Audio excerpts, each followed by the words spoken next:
We've all got a book and we've all got the journey chapters. It's about being authentic and vulnerable. When you're vulnerable and authentic, that's when other people let their walls down, right? And at the end, they're like, I have not just stopped and thought and peeled back the layers. I know that the way I behave comes from probably the lack of boundaries when I was between that 10. Logically, I know that's not true, but I've subconsciously what's in here? Subconsciously. Because it was embedded when you were between 0 and 10. 95% of your brain is subconscious and 5% is conscious.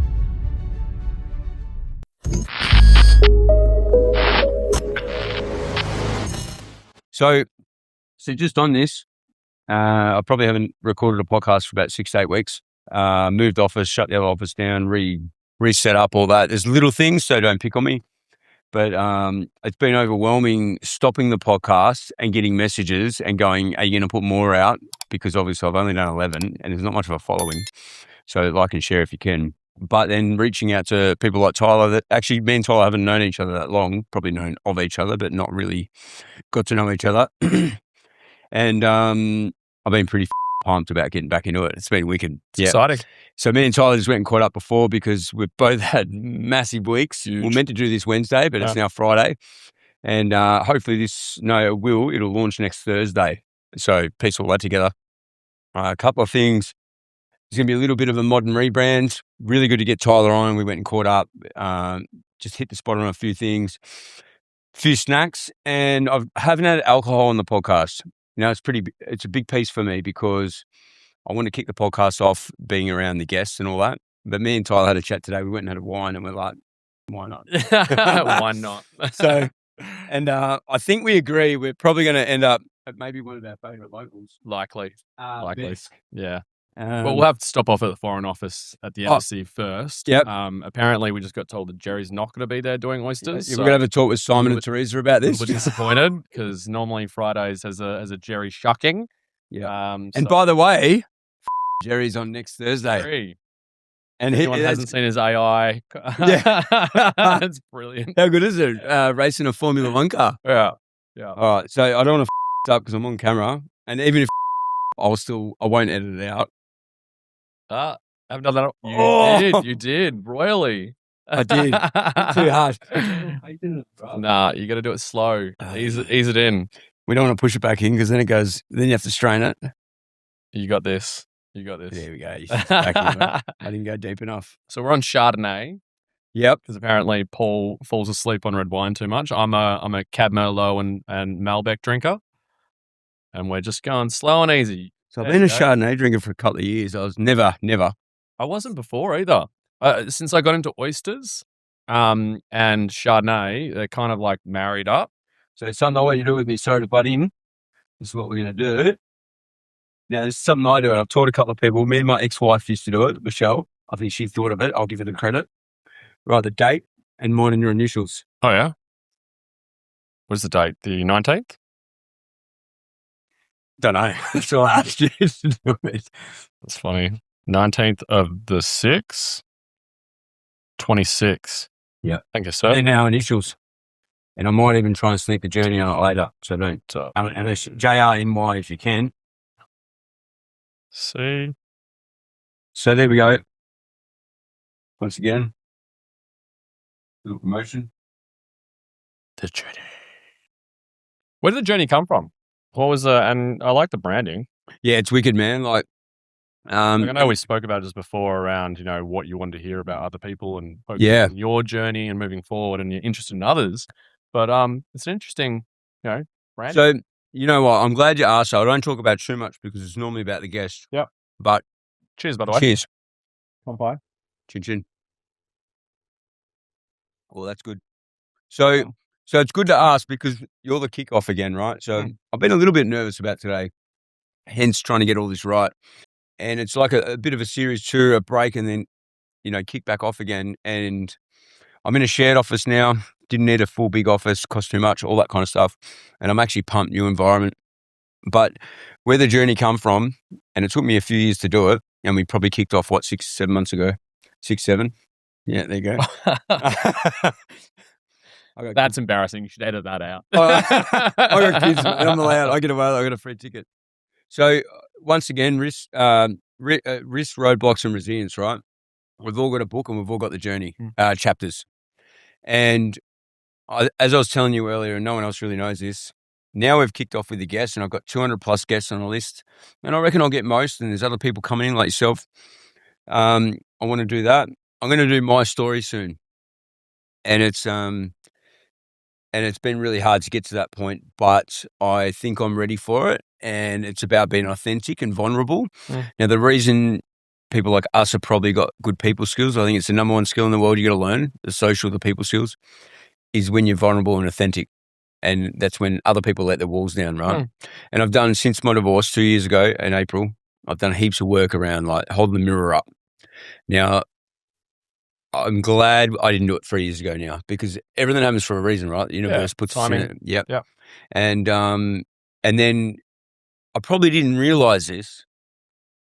I just wanted to do it because I'm always talking like this. I'm probably the lad that has these vulnerable conversations with other lads that other lads won't do. Like, the D&M. The D&M, and I'm honest also. I'm not a yes person, as most people know, right? Sometimes a detriment. But what I did realize at the end of every podcast, the last 10 or 11 or whatever I've done, is it gives me chills, and people, after 2 minutes, and they're going to cancel the night before, but after 2-3 minutes, there's no camera, there's no lights, there's no mic. And at the end, they're like, I have not just stopped and thought and peeled back the layers. That's what I always say. And gone, why am where I am today? And they give themselves some appreciation and self-compassion. That's good. And self-compassion it put me in tears when my life coach taught me this last year. Self-compassion is one of the most deepest and the moments when you realize when you should give it to yourself. We're hard on ourselves when we'll talk about what you're doing at the moment. Like you can't do all that without being hard on yourself. Like the 1%ers, like, why didn't I do this? And I'm back tomorrow. Like I just said to you before, this week, I have not worked all night in the business for a year or two, right? Not properly, not consistently. Last 7 nights, 2-3 in the morning, back up at 8. But loving it. I'm not complaining here. I don't want sympathy. It's a choice to do it. I'm back and I've got fire in my belly, right? Like when you get that moment, right? It clicks. So why do I do this? Is for people. I think now the motto that's about to go up is, what if it happened for you, not to you? So every single thing that happens, everything is a learning or a growth or a put you out the other side, even if it's like one of the worst things ever, right? Yeah. And that's actually going up there. My sign guy, Mike, he's been on here from Signorama in Aussie Park. That's actually what we're putting up there. And that's what's got me through the last 2 years of a huge roller coaster ride, divorce, which I know you've been through as well, right? Have. So that's kind of it. Watch this space. It's going to be wicked. And me and this guy, I don't know how long it's going to go for, but first time alcohol, I actually love it. I picture like friends. I've got a couple of chef mates and wineries. I reckon I'll probably start doing it more. It's nice to have a drink, Friday Arvo. Got heaps of stories to tell, stuff I don't even know about Tyler. And I want to quickly touch on two things you said. Go for it, mate. One is probably... There's no rule book here. The honesty and the openness. I get a lot of, in a commercial space in property, I get a lot of people saying, that's your commercial IP. Or why are you telling everyone about, too much about what you're doing and what's viable and all these things, and without taking a fee for it? Or talking about things to people that could potentially cut me out and go around me. And I think I love this. I work on the 80-20 rule. 80% of the time that I've been open and honest and transparent, it has benefited me because I've learned something about them, or they've given me extra information that has provided something towards what I'm doing in the positive. I have 100% been burnt 20% of the time. That was a 6% of the time, works every time. Yeah. But I've definitely been burnt, and I've definitely had to just accept that okay, I was a little bit open to the wrong person at the wrong time. And I don't think it's a reflection of them. I think it's a reflection of the situation, the timing, and maybe it wasn't right for me. Maybe, and recently I'll use an example of I identified a nursery. Yep.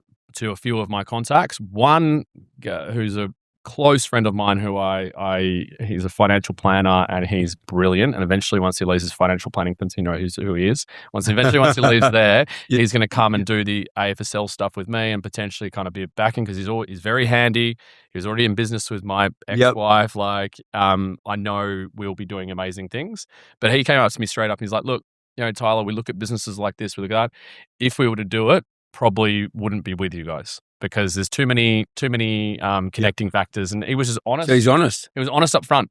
And I respected that more. And he still went and did his investigation, did his due diligence, and it didn't pan out for him.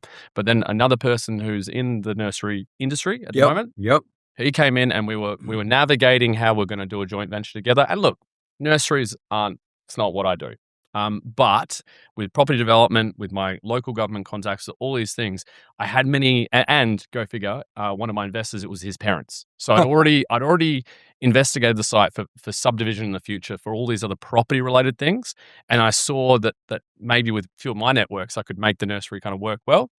And then we kind of went through a bit of the motions, and I probably didn't give him as much as information as needed for the finance and for other things like that.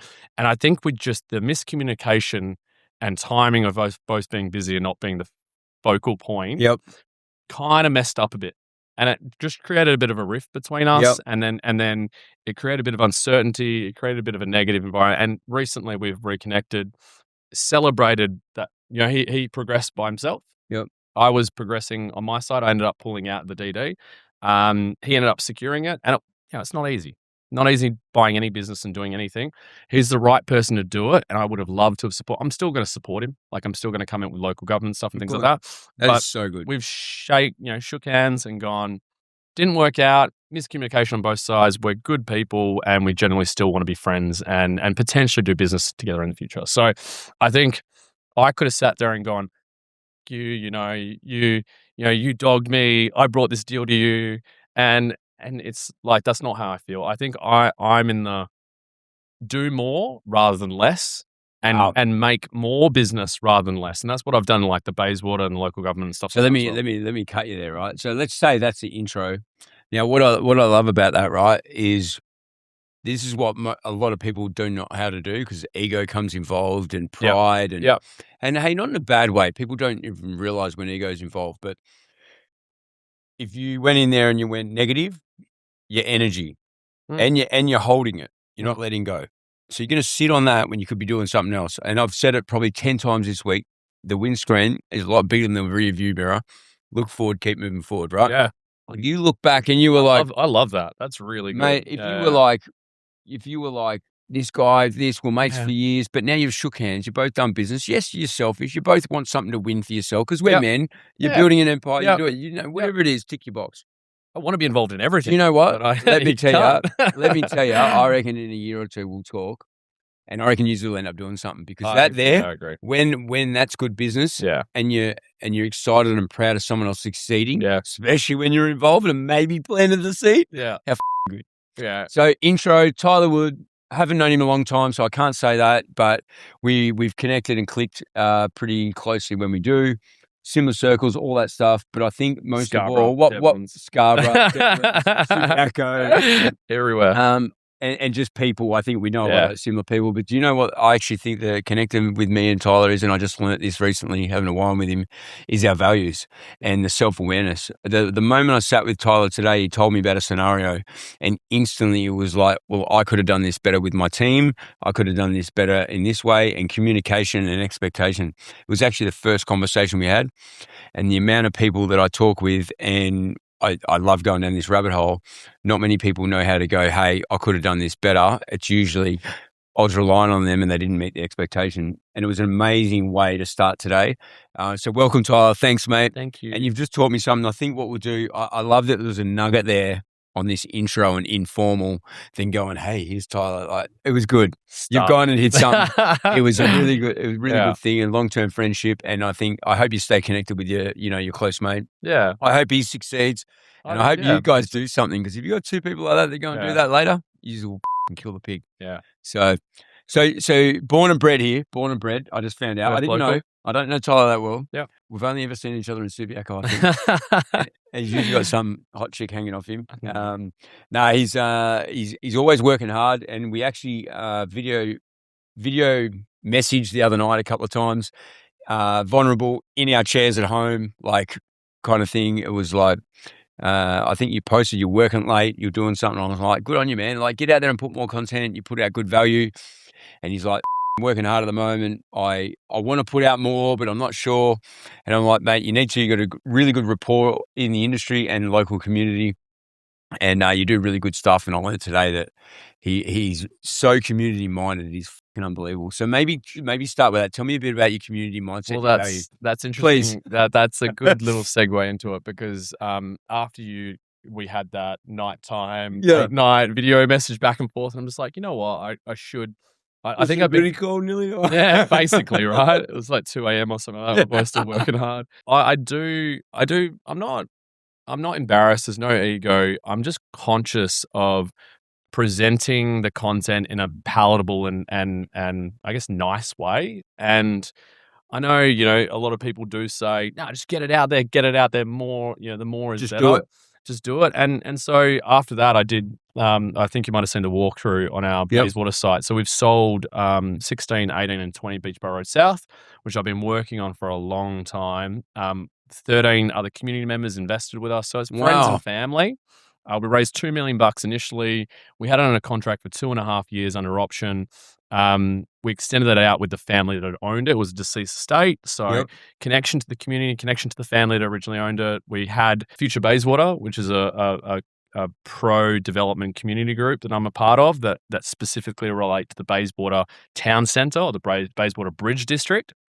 And they're just doing great things. They're professionals or they're community members that want to see density around train stations. That's the fundamental component. Why is that? Like, tell me a little bit about that. I know nothing. So I love Bayswater, and originally I got brought into Bayswater I was living in Maylands, and I got brought into Bayswater by my old finance manager when I was back at Affordable Living, Alan Vernals from Finance 365. Yep. Who's a good one to have on this. He does a lot of community stuff as well, and soccer, football related.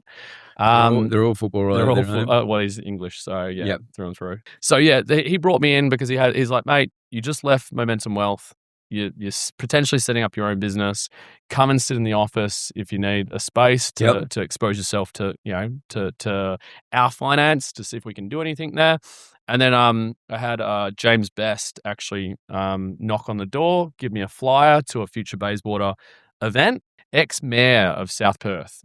And he's all these guys that I kind of got involved with had some kind of local government involvement, state political components like that, local government building into state. So I found it fascinating. I learned a lot. All of our community meetings have a fair bit of wine. So it's always good fun and always, it just makes it a bit more comfortable and it's all good. Let the walls down a little bit. Yeah, a little bit, just a little bit. And so, that they handed me a flyer. I went to one of their events. I loved it. I was already in development. They were all development minded. It got me into Bayswater and focusing around the town centre. So this is pre-new train station. Yep. When the airport link was getting put in, this is pre-Ellenbrook line being confirmed. So Ellenbrook's there. So it's the largest station outside the CBD. Yep.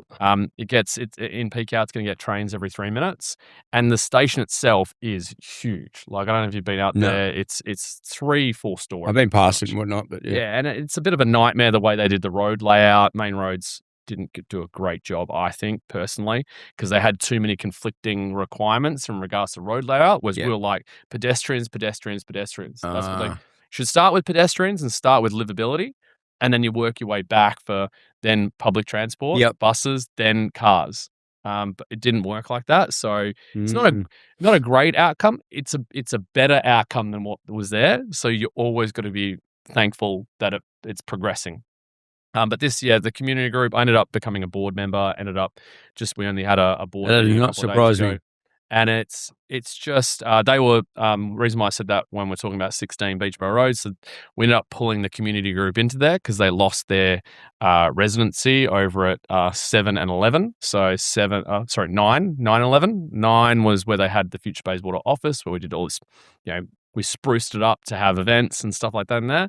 So when we lost that because they were going to demolish it, we moved them into 16. So we had it as a community hub and my office. We had it as that for like 3 years. Yep. And we're just doing great events at the back. It was just cool. Like I don't really mind what your outcome is. Religion, Yep. community groups, co-ops, community ventures, whatever. I don't mind what your reason for being there. I mind the energy and the environment that you're putting into that situation. Yeah. So I support. I'm not religious. My dad's side, Catholic, and I've been to a couple of church events. I've been to those things. I love them because they're another community. They're another community. And the reasoning behind, like I think we said before, I'm more spiritual than I am probably religious through my mum. And I think and social. We talked about social through the mum, the bit of a party side. But it shouldn't be about you got an outcome. You want to do. Can I just touch on that quickly, right? Why I relate to that, and I told you I'll butt in when it suits. Yeah, go for it. I like this because this is what I like doing, right? Like, so I got with a Croatian, years ago, and then when I proposed and went to get married, I actually become Catholic. Now I was Anglican or whatever Christian, and grew up. Used to get signed out of religion when you got to go to it at school, all that stuff. Yeah, and it's funny how it works, right? So just a little bit on this, I don't mind at all. I probably didn't have the respect for it, but I did. Yeah. I learnt it, and like my kids are Catholic, and they go to a Catholic school. Now, I obviously, when I first started talking about it and got engaged, I challenged it. So we sit at the dining table. I'm like, so why do we do this stuff? But they're just following suit. But it's like anything, any belief. It's a belief, right? And it's like what I learned is the reason I didn't like it or probably didn't respect it as much when I was a bit younger is obviously the stigma and the, what's come out, when you go down the Catholic in the church. But like, it's like anything in stereotype. It's like, you can't judge something for the 1% of what happens. Yeah. Now, my kids go to Catholic school. They dress well. They're disciplined. My ex-wife's a beautiful woman, right? Like, and I say this all the time. I wish you could be the credit I give you, but she's the respect and that you get out of that Catholic community. And my kids go to school. Like, I pick them up and drop them off every time I have them. Yeah. Second to none. Yeah. Like, no shit. Like, it's the little 1%ers. It's like, it's the hierarchy. That's the issue. So I'm ex-defense business. Same power, and power, which has stifled religion over the years. So religion was always there as a control mechanism for the population. So you always kind of need some kind of moral code or some kind of control. Yep. Now we've got digitally, there's control. So you don't necessarily need religion to act as a controlling entity. Do you know when it hit me? You need it as community. Do you know when it hit me though? So I've done all that, and let's be honest, a lot of it's about money. The Catholic, mate, if the Catholic Church paid money, I think we probably wouldn't have as big as tax as we do if they pay tax. But it's another topic. That's another topic, right? Charities. But in saying that, where it really hit me, I got married here, Catholic, married here, paid money to get Catholic. Didn't go to many things because I'm not really religious. Went to Croatia, got married in Split. Learn a fair bit. I love the history. Palace I got married in the cathedral. I think it is. The history and stuff like that. Mate, 305 AD, built for the king. Like, we don't have that here. No. But when I come back and when I actually separated, my ex-wife doesn't know this, but when I separated, we had a couple of the kids' stuff at the church. I didn't get to go to the last one just by communication, but I think it was confirmation, whatever it was. And when I was in the church, I really listened to the words more than I ever have, right? And it was because I was split. Yeah. My kids were there, my ex-wife was there, and they put me in tears in church. Like, no one knows. I just sat there by myself. But it's like there's a lot in this, the respect bit, the community bit, right? So. Yeah. Am I religious? No, really. But do I respect it? My kids, they've got a benchmark. They got, guidance and the what did you say before, the whole structure? The structure. It's That's like, a you know massive what? thing. And I know that. The 'cause moral structure. I the joined the code. Navy, the structure Yep. of the orchestra, Yep. like the regimented. You need that. I don't want to like that. Yeah. But my kids have this structure now with them. And even going and having meetings at the school with them, mate, unbelievable. Like, so anyway, that's my take. That's my learnings on it. So and like goes back to community. And then even spirituality. Like I saw some meme before, which is like they're all it's labeling something. So it's energy, it's spirit, it's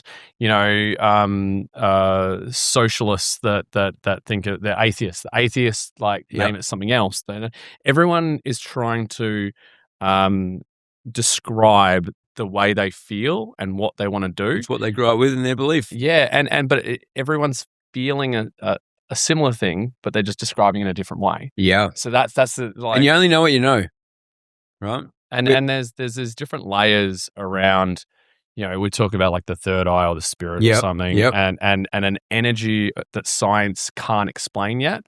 So science calls it quantum physics because it's a sub energy to what they can actually understand, and it's outside any of the rules that we have within our metrics. It's fascinating. I'm so interested in it. I don't hold it to it doesn't run my day by day. Yeah, and I think that's the difference with some of us. I live in reality in where I understand the game that we're playing in regards to business and taxes. That's another thing that we're going to. I brought you a present, Guy Fawkes mask. Very V for Vendetta, which you haven't seen. We're going to do this. You haven't seen it yet. You have to watch it. But that might be the what do you call it? The thumbnail for the thing of me and you doing this one. I actually love it, man. I really love it. So it's revolution. Let's go on this before I start peeling the layers back at you, because there's so much. Like I said to you, I think my strength is absorbing what's going on and what I know, and then really peeling the layers back. There's heaps with you, right? But talk to me about this. You did touch on it before. I can't spell it. There's a movie. Yeah. I bought about 100 of these. Yeah. And it was when the budget came out. I was like, fuck this. And it wasn't. So as a property person, none of the budget's good. It's not. But again, you play within the rules of what you're given. So that's fine. A property investor like myself will just work around the rule. We'll just utilize work with the rules to get the positive outcome for myself, my investors, and the people around me. Yep. And so I was fine with it. It wasn't a big thing. What I wasn't fine with is how much it focused on taking from the people and not touching the global elites. Yep. Global companies come into Australia and just pillage. They don't have any responsibilities. They don't have any structures. They don't have anything like that. And people go, oh, they pay tax. They don't. We were talking about Netflix before. Yeah. Netflix use our NBN, which we paid $7 billion for.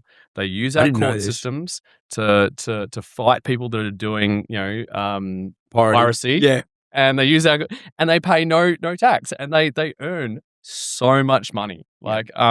Represent Punter Politics. If you haven't heard of him before, oh mate, his stuff is brilliant. He's a teacher that just got into the politics. He crowdfunded a whole heap of billboards and stuff internationally to highlight things that were not right. And I don't think he's always right. I don't think he might grab on something and really not understand the behind the scenes. But he flushes it out well enough to look at both sides. Yep. And he's he's biased on the social side of things, but I think you really need to have something like that that's not looking at it for investment or connection to mining companies or those kind of global companies coming in. And he just him and David Pocock, who's a senator, those two. And I've started to get a little bit more political pretty recently, which we discussed. I ran for council last year. I didn't put enough time or energy and effort into it. And I also only ran because the Bayswater community, a few of the people there were like, hey, we need to play defense. It wasn't about offense. It wasn't about, me winning. Is that right? Yeah, It was about me making sure that the right people got in there and that they were on notice. So, there's a I probably can't name names out that, but yeah, maybe big Don's there. So Yep. Big Don ended up getting in, and I'm really proud of Big Don. So Meats in Bayswater. Yeah. I'm really proud about. I was worried because they're going to move, weren't they? Well, he only made a point. Registered. He only did it because of out of fuck you, fuck you. You swear. Fuck you. We can swear. Just don't mention names, but we can swear. So he's aware. Like we're all in the same circles in Bayswater, and we all want to see better for the community. But he got got on the drink, and he registered and went, let's the system. How good. And I'm proud that he's kind of gone through the process and really is supporting local business and supporting his view. I don't think he's always right, but I think he's got a view that is second to none when it comes to small business and when it comes to hospitality businesses and how he's had to build his. And I was worried that it was always going to be a bit of a but it's not. He really is. That's really good. Once again, he really is doing good things in the way that he knows and from his perspective. How good. So I'm proud of him. So shout out to him. So just on him, like one thing is if you're close with him, it'd be wicked to get his story on because he's done well, right? Yeah. So it'd be wicked for him to sit in that seat, right? Definitely a Big Don. So I'm gonna hold you to that. Yeah. So that's my little selfish bit back from you. But I'll tell you what. Once again, I reckon me and Tyler started talking probably 2 years ago, and a year ago we talked more, so we don't know each other well. But I'll tell you one thing I give a heap of respect to, and it's stuff that I don't know well or I'm not involved in, is politics is one. And I was telling Tyler earlier, I said, man, I've only really got behind it, and I fucking get behind US a fair bit, maybe because of investment and whatever, or business, but I never really give a fuck about politics because I'm like, my opinion and all that won't matter. And my ex-wife will tell you, when I come to WA and I was in the Navy, I never voted. I don't think I've still voted till recently. No, you got to do it. So you get fined and all that. We used to get away with it being in the Navy, but like $40, whatever. Yeah, but I'm like, do you know what? I actually care now. Yeah. And I'll tell you, the point of this is when Tyler, we probably got to know each other socially on Facebook and Insta before we actually probably got to know each other properly. Is I seen that he was like, running for the politics side and Bayswater and all that. And I knew someone else that was as well at the same time. But I was sharing it and I liked it, even though it wasn't my thing. And the reason is because I'm like, if a lad that I know or is kind of connected to is going to go down that rabbit hole, right, which is something most people don't do, good on you because we probably need you in there is the point, right? And I think that's a big thing. And like, the more I meet Tyler and talk to Tyler and talk about community, the stuff that he told me earlier, I'm like, you're that guy to be involved because I think I'm pretty good at most things I do, but there's a few things I'm just not good at, and I'm like, you couldn't get me to do it or pay me enough, and it's probably that space. But would I love to know someone that is good at it? And you going back to community, it's huge. You got to back the person, not the party. Because the party... Is that right? Yeah, the party has all these layers. So my mentor... By no choice, probably, I'm guessing. No choice. Already created. It's already created around it. So it's like when you're in a... you've worked for, bigger organizations. BHP. Okay. So BHP, there's a hierarchy. There's certain things you can say. There's certain things you can't say. Well, do we all listen? No. Right, but there's a framework as to what you can and can't do. Yeah. And there's the party politics, and then there's individuals. So should get Stuart Aubrey onto here. Yep. So Stuart Aubrey he's lobbed into Scarborough, so he's the MLA for Scarborough. Yeah. Yep. He was literally an electrician, mining, and he got lobbed into it as well, we need somebody to run in Scarborough. This is when Mark McGowan and through COVID kind of components. And on the back of that, and on the back of him just being, a good person in the community running for surf lifesaving and stuff like that as well, he got up on the back of Mark McGowan. And he was very nervous last election because it's a Liberal area. And he was very nervous because I was at his celebration party. He didn't come out until it was definite. It was just like locked in. But he is such a good person for the Scarborough community, and we've had multiple conversations where he wants to understand, because I'm obviously a property developer. Yep. We're doing and this is one reason why we've got the pink, because I'm doing a pink dormitory hotel in Scarborough, and we've just sold 9 dwellings, which we've been developing for the last 8 months, that were renovated and repurposed to the owner of the Wildcats. So Who's the owner again? Mark Arena. Mark, You that's it. could get him. So on Sam as well. lives in my building, Oh yeah, right? Yeah, you know Sam. yeah. Obviously, and I'd love to get Sam and Mark on actually. It'd be. Sammy's a legend. Yeah. Because we were at randomly. I see him all the morning in the cafe. No, we were over in Sydney just randomly because we went to the F1 and we went up to Sydney to do some hotel research. And it ended up being the Wildcats finals there. So Sammy and us, we had a blast. Sam's such a legend.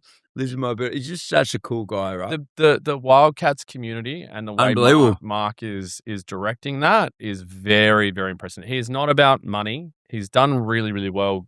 In his global kind of cyber security in America. And I was having a really good chat with him at the embassy when we did a celebratory lunch. And he lived in Monaco. Did he? Yeah, man, he lived in Monaco for 5 years.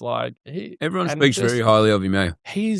I know there was a whole drama around the Bryce Cotton situation and around changing the logo and stuff like that. Like, he's doing stuff that not everyone's happy with. Hey, but you're not making shit happen if you're not upsetting people, right? I got a couple of legal battles going on with past business partners and things like that. And mate, if no one's saying it, then you're in your comfort zone and you're not growing. To go out of your comfort zone and to push things to the next level. People in Perth don't like change. They don't. No one likes change. Yeah, well, and Perth is Perth is close knit, right? Yeah. And it is only a couple of degrees between separation. But no human likes change. Change management is one of the hardest, right? Yeah. Whether it's business, personal. But I tell you what, you're not making change or evolving, right, constantly, unless someone's talking about you stepping on toes. And I don't mean that as in you shouldn't be upsetting people with disrespect. No, not on purpose. But go in and step on toes and do things different. Like, I remember shaking talking the to boat, Sam. right? Shaking the boat, breaking a couple of eggs, omelets, that kind of stuff. So Simone that owns Cup & Co, he's coming on soon, actually. But me and Sam, we catch up for coffee, whatever, in the Cup & Co, because I live upstairs with him. Like, he's up there. He's higher than me, Sam is. But I remember sitting with him and he's like, we're rebranding and stuff and we're doing all this stuff and we don't know how it's going to turn out. Yeah. And he's like, but the support from the top, like from Mark, right? And just the way he goes about it. And let's go back to business, my business, your business. It all starts at the top. All these people can have all these ideas, but if they don't get the backing or they're talked around, it doesn't go well culturally, right? I believe, and even Bryce Cotton, I know someone who's very close with Bryce, right? And I don't know basketball well, so I don't know Bryce, but and I heard about all the talk. But I think the way Mark's done it, man, in the end, he's backed himself, he backed his team, right? And he's done it. And the community of the Wildcats, and I'm not a basketball guy, fucking unbelievable. Like going there from what's his name that does the shout out and fucking talk to Mark to all of them. Yeah, even the DJ Matt that I've met, right? He's done it for 8 years, the DJ, right? And he's a DJ at the court and everywhere else. He's a legend. He picked me up in an Uber. Even him and his culture and the way he speaks about it. He's old school. He's mate, back in the day. Second to none. And I think there's 2 or 3 DJs that do the whole music. Yeah.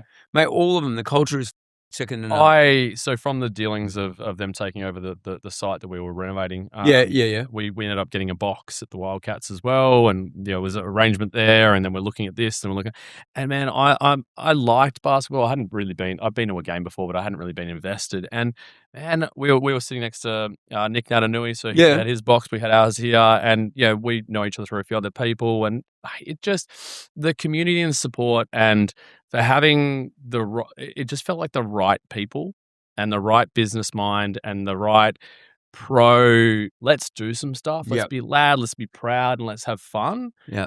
That I absolutely love. And I don't think you get that kind of culture with other like AFL or things like that. I tell you, who can take a leaf out of basketball is AFL. It's like they've started though. Like they've started to have music kind of going all the time. Whereas with AFL, it's like it's a boo or cheer. Well, it was. at one. They're getting better. At 10% of the time. Like you're either just sitting there watching. I think it is shifting. I think it's shifting. I think they're getting the music. Optus Stadium is starting to do real well. They are. The amount of music and the amount of in between. Look how good Optus is, mate. Optus is incredible. Mate of mine, Fletty, I flew back from overseas. We went to Townsville, went home for a bit. And then he goes, who wants to come to the footy? Fletty's good. He's always wanting people around him. And that was what, April, I think. And went to a game there. Oh, was it the Anzac Day game? Yeah, it might have been actually. Nice. At Optus. But it was like everything you said then, it was like Optus are really turning on now. So we can't throw stones anymore. It's all shifting. No, I agree. I just think basketball, though, they dominate. The motivation and the atmosphere and the energy is next level. The home ground component, it's a serious fucking thing. unreal.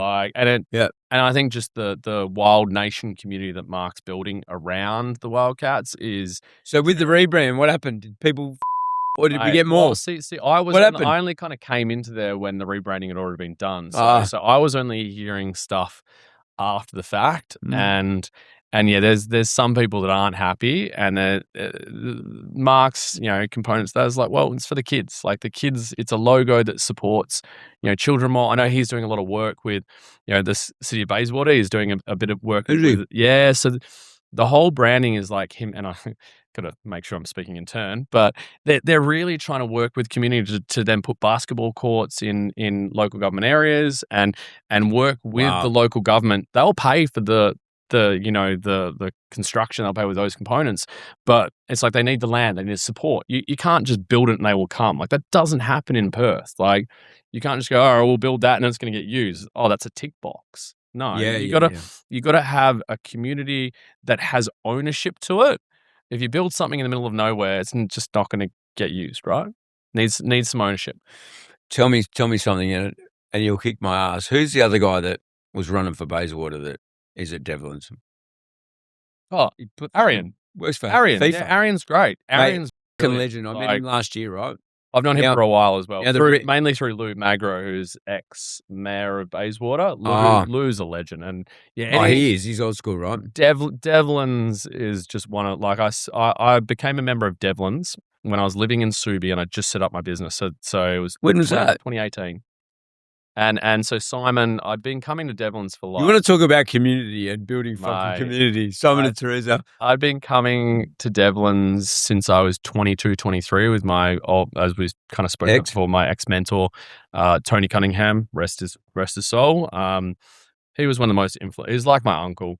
Like, he had me under his wing for a long time, and just the support from him, his family, and how good it was. It was an amazing person. Yeah, do it properly, mate. But the Devlin's community has been a bit of up and down. Like there's sometimes that you get, because there's a lot of personalities there. There's sometimes that you can kind of have some, argy-bargy and some blokey kind of stuff going on. Yeah. But I really appreciate ego in business. But for me, it's one of those places that you can have a wine, you can chill out. We play poker on Wednesdays.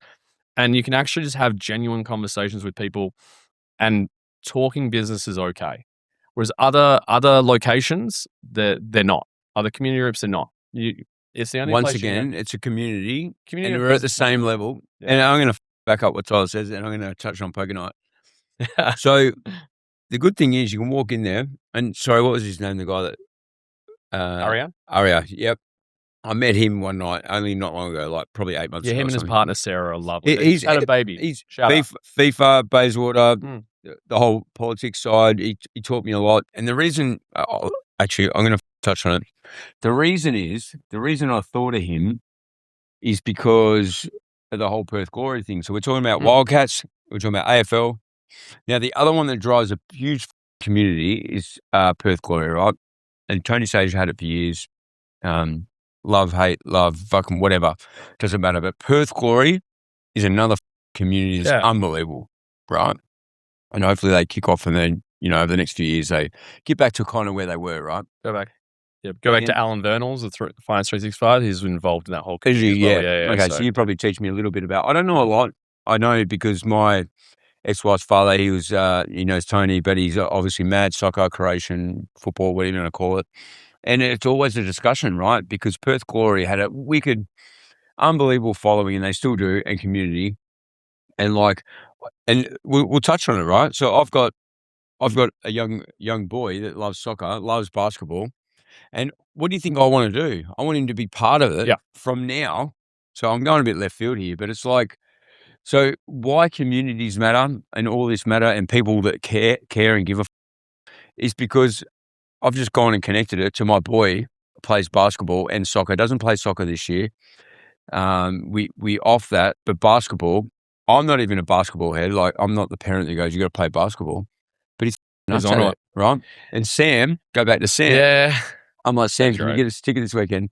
And he'd be like, he'd message me, get me tickets. Obviously have to pay for it and all that. But like, I'd take my boy, and it's like, it's got this newfound community, go back to the word community. Yeah. And it goes back to what Mark's took on and built more. I'm not saying he built it, but he took it on. He when purchased them. He's doing that next level. He's raising the bar, right? And you got people like us talking about it. And you're right. It comes down to family, and it comes down to the next generation. Every time. And the community components, that everything I've been involved in community, and the ones that are doing it right or have the right intentions are not thinking necessarily about themselves or money. They're thinking about the next generation and family and values. Values and family is literally. Me and Sam talk about it all the time. We talk about the kids and so when we go back to and I connect it back to Bayswater, the future Bayswater, the Bayswater community, the BTAs, the Bayswater Traders Association, and all those. It is about how do we grow for the next people. Like, we're the custodians of this area. How do we help the next person do that? And that's, okay. How good is that? Legacy. And legacy was a massive thing in my mindset long term. And I look at my mum and my dad, and I look at the legacy that they've entrusted and given to me. And I look at, my nephew, Milo, who's only 3, just turned 3. And I look at, what we're supporting them and entrusting of them to, or what we're passing on to them, more so. And I know my parents have given me that foothold into that next level, and I'm hoping that Milo and the next generation, they're going to get that and then move up as well. And we all want to go. And I'm going to shift subject here, because me and this guy can always come back and talk about that stuff. I think we touched on it a lot. Really, where this convo needs to go now, I believe, is, let's talk legacy, but then role model, right? Yeah. And I've learned a lot the last 2 years. Like, always thought I was a good role model because I worked hard and done all that shit 10, 15 hours a day. Sometimes that's not what your wife and your kids want. So now I'm trying to focus on what my kids need and want as a role model. And it goes back to the legacy piece, like when I'm on, what I want my kids to remember. And that really shifts it, right? But let me tell you something. We're going to touch on Tyler's parents. And me and him touched on this earlier, right? And I can't remember, what did you say to me when we first chatted? You're like, I'm not sure I want to touch on, come from broken family and all this stuff, but in a good way. Yeah. Right? It was a really good way. And I probably put a different perspective, but I'll let you touch on it. Like, let's go there, because I love this combo, right? So divorce is 50% of marriages now. Yep. And back when I was 10 and my parents were separating, it wasn't really a thing that happened. And I look back on it and I reflect about what the effect it had on me. It was pretty strong.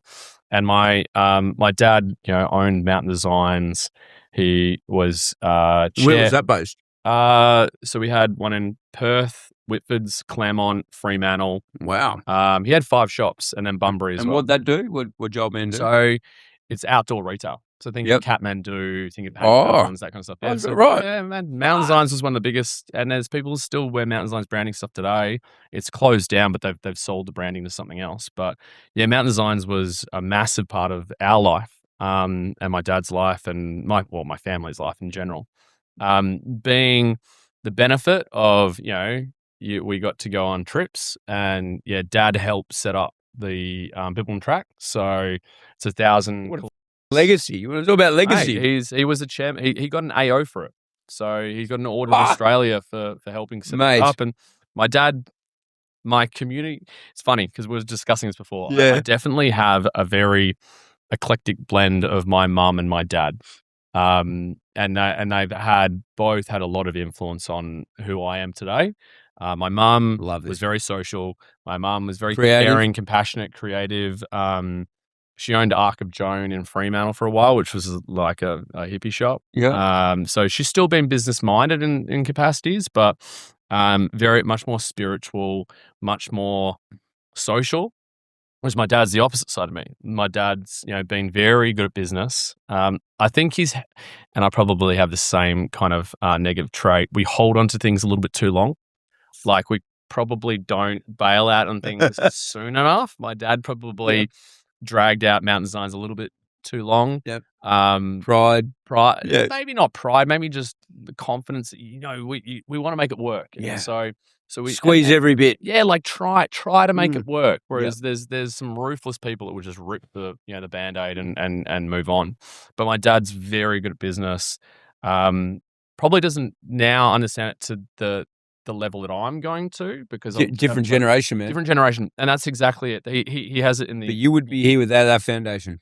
I feel like he's given me a foundation. He was the first person to teach me how to sell. So, and it's always been consultative salesman. Wow. Not the sell like you're trying to make money off thing. Yeah. When you're talking value, education. I have a product. You have a need, and I'm going to connect problem the dots, solving. and I'm problem solving. And I'm giving you 3 options. Here's the cheap one that bang it out, and you can it'll probably last you a year. And here's the middle one, and here's the top of the wazza, like layer systems. You've got to have your thermals underneath. There's a fleece there, and there's this. And if you travel, I'd be like, take the credit card. I was a top salesperson in Australia. That would not surprise me one bit.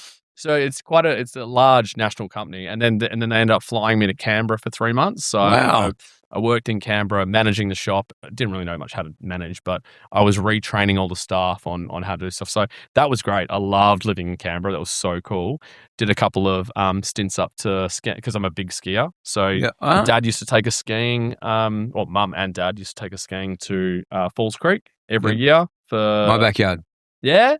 Albury, Wodonga, Victoria, New South, so mountains. My dad's side's Buffalo, from Melbourne, so they're all Ringwood kind of Melbourne area. So Mum and Dad actually met in Nepal. Dad had set up the commercial, some of the commercial trekking, but I think more the kayaking with Adventure Out and rafting. And it was a great story. Pulled Mum onto a rafting trip. She had the 2 beautiful women traveling around. No way. Yeah, man, it was funny. And then Mum ended up living there for 3 years as well, as a primary school teacher. So we have and then the great thing. So one of the real influential moments of my life was when we went to Nepal when I was 11. So I ended up getting up to the top of Kalapatar, which is just above Everest Base Camp. Represent or shout out to the Happiness Co boys, who I think are just coming back. Just done it. Julian and the well team. done, boys. Actually, Julian's coming on here soon. Gives me chills thinking about it, like the amount of impact he has. And I'll tell you why is because like me and this guy catch up, and I reckon 5-10 minutes into the chat, we're already talking about Happiness Co and Julian. Yeah. And Mo. Like he spoke to Mo today. I spoke to him yesterday. Happy birthday, Mo. Yeah, happy birthday. I didn't say happy birthday, but I was meant to go to 2 events this week. Didn't have, but obviously late nights I didn't. I apologize, but Mo is very forgiving. And that whole, once again, we'll go back to community, right? The community and the partnerships and that you guys do. Mo was on the podcast a couple of months ago, and we've talked about doing the mental health thing. It's just good because 5-10 minutes into talking, we kind of relate, and that comes out. And if mental health, Happiness Co, the story, the foundation, knowing Mo, and then Julian, and now we're in the podcast, and we're talking like all of a sudden we're talking about this guy here. But it comes back to that because that's what's happening in our moment and in our life right now, and it relates back to our childhood. Amazing. Yeah. Oh, well, I was messaging Jules and Robbie as they were going up and just like praising him because they're doing such a good job. Nah, they're legends. And I think we was Robbie MCing all the way up? Right, he had to have been, right? So good. And then because he MC'd some of the Wildcat stuff. He's great. So and then if you go back to Happiness Co, what we discussed about was go back 10 years ago, I did just like a fun Anchorman 2 where we all dressed up, and we had like 250 people there going to Anchorman 2. We bought out a whole cinema. And it Wow. was so much fun. And then after that, everyone was like, oh, you should do another one eventually and do like a charity that you donate to a charity. And I'm obsessed with Aladdin. Like, I think Aladdin was one of my very Disney. I got like Disney writing. Have you? Yeah. I got Friends by Fate, Family by Choice. All around, two of my best friends and I got that done. And it was no disrespect to my family, because we consider ourselves the Franken tree. Like I was saying, like separated. I've got a stepdad and a stepmom who everyone's very close. Actually what I was going to touch on. And we can loop back to that. But yeah, the tattoo here was done with two of my best friends, and it's in Waltergraph. We spent ages trying to decide what font. Like, the hardest thing about a and then how long did the tat take? The tat was quick. Yeah, it was also Sunday morning after we'd had a big night, so it was hilarious. We were just the lady who did it up at Whitford's was like, "Why would you guys want Disney writing as your?" And then after 10 minutes of hanging out with us, she's like, "I get the Disney thing. I get the Disney thing." So it was good. It was good. So I'm going to cut it there. We've thought about all this up and up. Now, one of the big pieces that I think, and we go back to road loss, risk, and resilience. And where this guy's at, so giving also in the community base. 10 years old, parents split or going through their stuff. Obviously, they're together. Tilly's 10. His dad's got the business. Mum's more social, spiritual. There's a bit in this, but I'll let him go into it. And then you got the challenge of the split. And at 10-year-olds, the first thing he said to me earlier, and key, right? It's self-awareness back then. That's why he's got it now. He's like, I probably manipulated the situation so I could hang with my friends at 10 because my parents were splitting, so I could play both sides. I'm like, and he's been accountable. He wasn't bragging. He was actually like, well, I probably did this, and like I could have been done different. I'm like, yeah, we'll party. Fuck, man. I was manipulating the situation. Tell us more about your parents splitting, and then let's talk about where you end up. Yeah, so separated when I was 10, and they both, like I said, they're both remarried, and there's a couple of stories around the remarried, but we won't go into. Yeah, that's they're all mini-series. Another layer, but they're just beautiful people, like all of them, and everyone still gets together and family stuff. Is that right? Yeah, man. How we would catch up, and then my stepmom and my stepdad are just beautiful people. That is so good to hear. Okay, a quick side quest. My stepdad is one of my dad's managers of his Whitford shop in Mount Designs. No way. So mum started working for the Mount Designs. She'd always been working around it, but then she ended up jumping into it. And so this is the third visa extension of my Canadian stepfather. And they were both dating other people. They'd broken up with other people, and then they were at the same shop. And then my mum called a dinner for myself and my brother and sister. And then we rocked up at this dinner. I was like, oh, this is weird that kind of Dan and mum are here. And yeah, and they were like, hey guys, we have something to tell you. And I was like, all right, you're pregnant or getting married. And they were like, what? I was like, yeah, it's one of the two. Why would you call us to a dinner like this? Yeah, it's like, pretty straight serious. up. And they were getting married to because they had a little secret relationship, probably only been going for a couple of months, but to keep him in the country, they needed to show they had a relationship, and they were doing all these things. So they jumped all for the good. All for the good. And so Dan was still the manager for my dad's Mount Designs. How'd that go down? What happened? Oh, fine. He was like, oh, Dan's a great guy. Yeah, Dad had already remarried Holly. And Holly is she's not in politics, but she's been a government worker for a long time, and she's over from Melbourne. So Dad and Holly are Melbourne based. Yep. When they got married, she did a vote. So her name's Holly Wilson, and then obviously we're Wood. Yeah. So there was a big vote around whether she should take Dad's name, and astounding yes. So she's Hollywood, and it works really well. So how good? I got a great family. My family are awesome, and my brother's got his little Milo, so 3-year-old, and then my sister's making some big headway in the whole. So she does DPLH and what's that? Like Department of Planning, Lands and Heritage. I think it's yeah. Banner. So it's like Old Calm, so very still government, but does all the burnings. So she's one of the youngest, like, fire, ladies that are kind of doing, and she's doing some amazing stuff. How good's that? Mate, I got a really, really incredible family, so that's a good thing. And like we said, slipping through the cracks or being able to manipulate situations. Anna said, this is what he called it. So he tells me this story, and he's like, "Yeah, but then there's like I could slip through the cracks," and maybe that's what this podcast should be called. It's like slipping through the cracks. And I'm like, and he said, like I didn't have it like I probably should have. Now, why that resonates with me, and it's probably a bit of reflection on where I sit in my mindset. But going back to Tyler, it's like, I probably didn't, have it how it should be, and it was slipping through the cracks, and I could manipulate. But the way I took it was, I'm like, man, but you probably wouldn't be sitting here like you are, resilient, resourceful, and a social and got people skills like you have, if maybe your parents didn't split when you were 10 and you had to, no doubt there's times there where he had to, like, he was out of his comfort zone. He had to learn or put up, or because, when parents split, especially back then, obviously it was a while ago, they fight, they argue, all that shit. A different generation. It's not like now.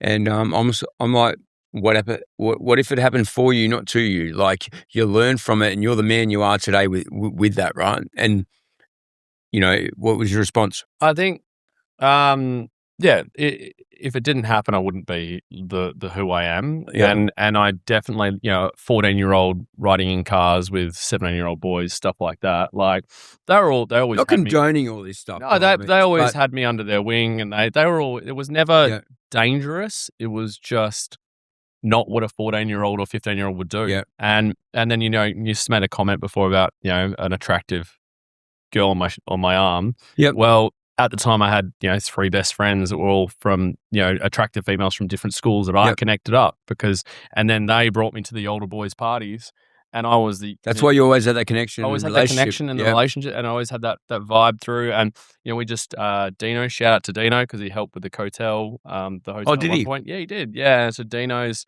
a lot of my friends are turning 40 this year. Yeah, because I went to Dino's here. I went there, like, I don't know Dino well, but I went with Fleddy and went to Dino's in Scarborough there. That's you know about, That's funny. Maybe it's different Dino. No, you're thinking Dino of the construction? No, Dino, he had it in Scarborough. What's the name? Where the pool and that is. I've never been there before. You were on camera. Oh, yeah. Good mates with him. Yep. And they all went overseas to Thailand. Oh, yeah. Okay. Same Dino. Yeah, same Dino. Yeah. No, I could tell. That's why I said it. Just make sure. I didn't know him well, but he's a so we had him, Happy, and a couple other guys, Jared Barbas, who's Devlin's member. All these boys had me under their wing when I was like 18. And so they were in their 20s. So they were 20, so they were 2 years older than me. And like this trip just gone was one of the best I've ever been on. Oh, because you went on the Thailand trip. Yeah, I went on the Thailand trip. Yeah, that's right. So I was definitely the same guy. Yeah. 100% same guy. Yeah. So I went on this Thailand trip, and I went over there. There's been a few instances since I've been, like, when I've been in Perth, where I've just been like with good friends and just like having a bit of a drink. And we should touch on the alcohol because at one point, because I do want to, having a bit of a drink. I'd like that. Yeah. And then just disappearing and just going on an adventure by myself. And I think it's like I have a good support network. I have good people around me, but maybe I've been burnt a couple of times, or I'm looking for something new. I'm looking for something different. And this is one reason why I'm planning to move to Singapore. Let's hold that. Let's hold that, because that is probably where another level. There's two ways I want to head, and that's one of them. But let's stay on that whole bit. These are the guys that are just like really supportive, amazing, incredible, and we just had 50 of us in Thailand celebrating everyone's 40th for the year, everyone that's turning 40. And it was just so much fun. Can I touch on that? Yeah. Dino, right? So we just spoke, and this is what I mean about people you ever meet in your entire life. Mate, this is what I talk about, like, piece and shit together, right? Like, we just spoke about legacy before, community, right? And upbringing and role model, right? I went to Dino's birthday. I didn't know him. I knew of him. And I actually, when I rocked up with Fleddy and Katia, and then we ran into each other at the back. We actually did. We spoke, and you had the same shirt on. And Yeah, it was close. It was, it was a loud shirt. Let's say a loud shirt, whatever what it was.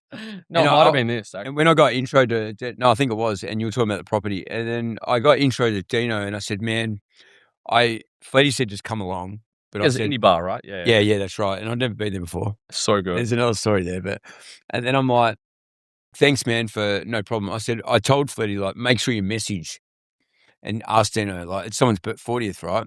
He's like, nah, Dino won't care, it'll be all good. Won't care. And then when he did message and all that, it was all okay. And then when I was talking to Dino, I just really clicked. And it's the point I want to make, right? I really clicked on the community he's got, how much of a role model he's been to certain people, but also just how much of a friend he's been. Because as I spoke to him, he's like, man, no problem. If these guys said, come along, no problem. Then we went in and done the photo thing. Like the film that he had. Yep. His missus organised it or whoever did. Rella.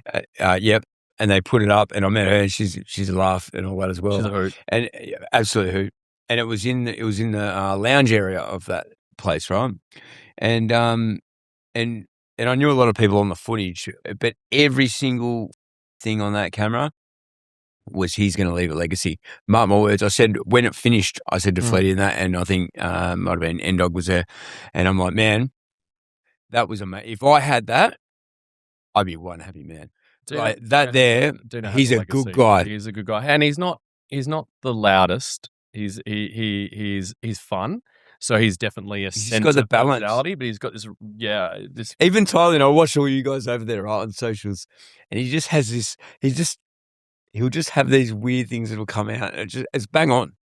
Like, it's not too much and it's not too less. Something. But it's yeah. So anyway, the reason I want to talk about that, it's not to talk about Dino too much. It's just when someone's got that impression, and it was pretty amazing, man. Like to have that many people at the 40th and people that couldn't come. Yeah. And they're just the way they spoke. And it just goes back to what we said earlier about like our kids, legacy, community, all that kind of stuff. There's two things that really resonate around Dino and around why he is a poster child for how you want to be projected into your network. Because you don't need to have 1 million people following and loving you. Yep. You just need to have the right people that are around, just like really connect. One was with my ex-wife when he sat her down at one point and just kind of stopped her from running around a little bit and just was like, but how are you? And he kind of, like, I remember seeing it, but not being involved in it. And just, she'd had a few problems with a bit of anxiety, social anxiety around being, with somebody like me, which is very out there in the pub. You'd be hard work. Yeah. Not easy to deal with in a relationship, that's for sure. So I think he just sat her down, just like, how are you though? And he did this really cool thing there. And so I remember that so that really sat with you. And then, so he was at one point, he was part of the hotel. So the pink hotel that we're trying to do in Scarborough, dormitory, 254 beds. I've been working on it for 8 years now since I first started the business. And at one point we had 5 of us who kind of came into it.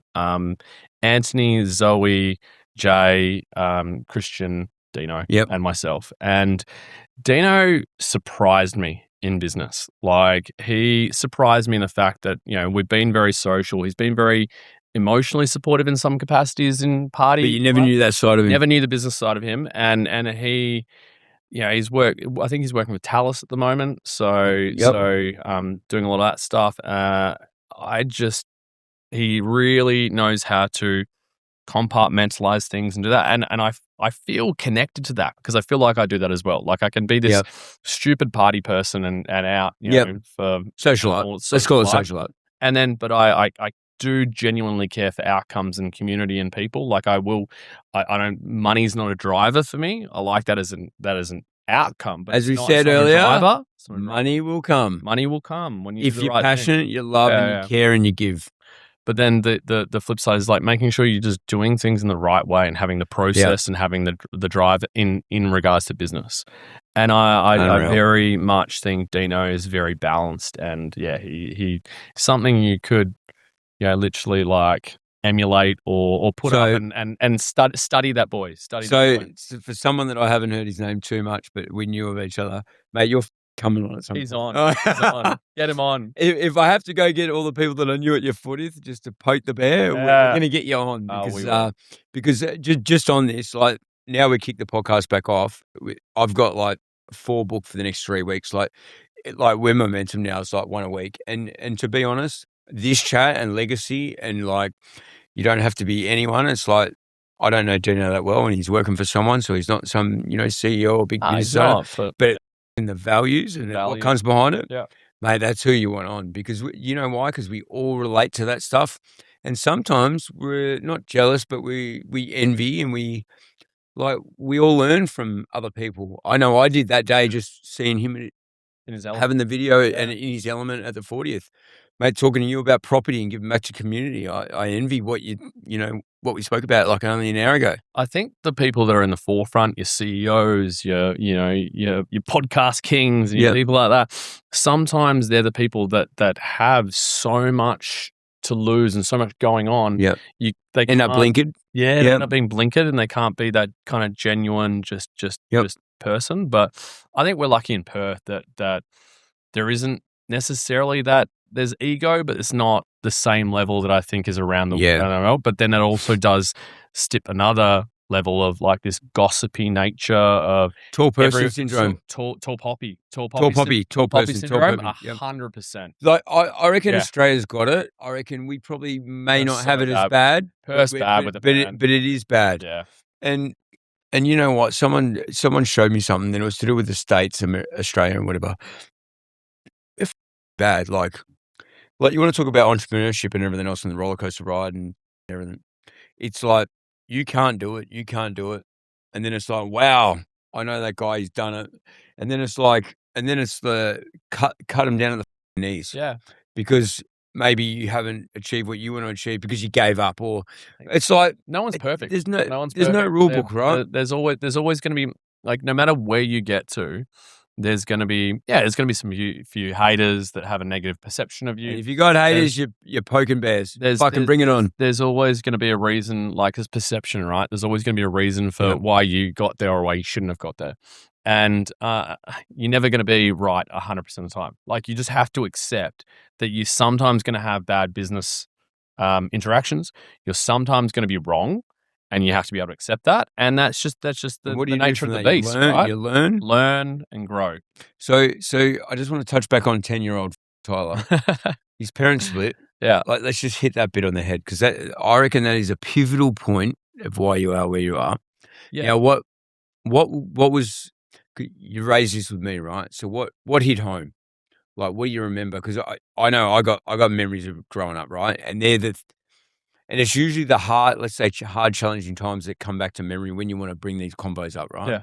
And it doesn't have to be over bad, but it's like, if you remember them, it means that's what's kind of guided you or built you. Yeah, and right? It's funny, or happened for you. It's really funny. Tell me what you remember. Well, it's funny you say that, because the stuff I remember is completely different so my family's pretty open. Yep. And the stuff I remember is very different to my mum and my dad. Always. So me and my stepdad had the same chat. I was out, and then he's like, nah, that's not what happened. I was like, yeah, that happened. Yeah. And I was doing. So it's like, I think it's perception, and it's about the reality that's around you. And it might only be like, one step between each way, but it's your reality and it's your truth. There's what do I say? Good. There's 3 truths for every interaction. There's yours, there's theirs, and there's the truth. The middle. Or whatever it is. Yeah.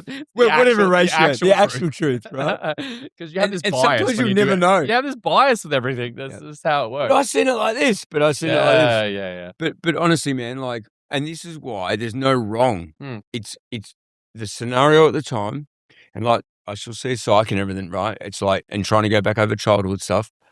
It's like, even I'm meant to even do EMDR right now, right? Which goes back and restructures your triggered moments from when your childhood trauma, right? Because when we have, I know I'm going left field here, but this is why I love this shit. So if right now something triggered me, which not much does anymore, right? Detrust actually triggers me more than anything. And I learned that in a recent relationship and friendship. But if something triggers you, it's because of an event that happened probably between 0 and 10, right? Now, you go to EMDR, what they try and do is the whole eye flutter thing, or there's a few ways, is go back and reset that trigger, because go to every podcast, I've nearly said it, 95% of your brain is subconscious and 5% is conscious. I've heard that a couple of times. Yeah. So, From you. so it's like, Yeah, and it's an then we unconscious did not get to reaction. create our subconscious, and it's 95% of our brain. I'm still blown away about it. I'm like, so 5% we get to create. So these days with counseling and, you know, all the rest of the stuff, which I'm on and off with, is like to go and redo that. Now, go back to the positive, I reckon, out of what you told me when you were 10 and your parents split. This stuff is superpower shit because your identity. Here we go. There's another chat. Talk about identity and get you where you are now today. Is because of childhood stuff and your identity, and you don't want to let go subconsciously, right? Now, you said a couple of things to me when you were 10 and your parents split, and it was all good. It was like, your parents are great, but still, you're like, I slipped through the cracks. Yeah, I was able to. Like, I was able. Look, the boundaries weren't. They done what they could. Boundaries. They did what they could. They did what they thought was right. And I love this. And it was a whole new environment that people were dealing with. Like, shout out to I actually have to put this one in it because it's Josh and his partner are doing, and I met them 2 weeks ago through Ryan Crawford. I know Ryan. Josh. They're doing like a new, how am I going to explain this? Broken home, like co-parenting broken homes coming together, like, wow. You know, new stuff. Who's this, Josh and who? I'm blanking. Oh yeah, I'll put him on the spot here. That's so annoying. He'll want me to cut this out. Yeah, I just met them. Out. It's right there, and I'm looking at their because I just sent their Instagram to my family and said everyone needs to look at this. Mate, get them on. They're doing really cool stuff around bringing in family, like Brady Bunch style shit, but I fucking love this shit. You would love it. You would love it, man. And they're really making some forefront into, you know, no boundaries, but what are the, you know, how can you navigate that components? Because everyone's kind of dealing with that at the moment. Where it's there's no rule book. There's no rule book. There's no fucking. It's not like, and there shouldn't be a rule book because every family's different. Every family has to navigate new things. So I'll show notes. Yeah, put it in there. Offline, we'll talk about this. But yeah, look, I definitely slipped through the cracks, not in a bad way. Yep. It just happened.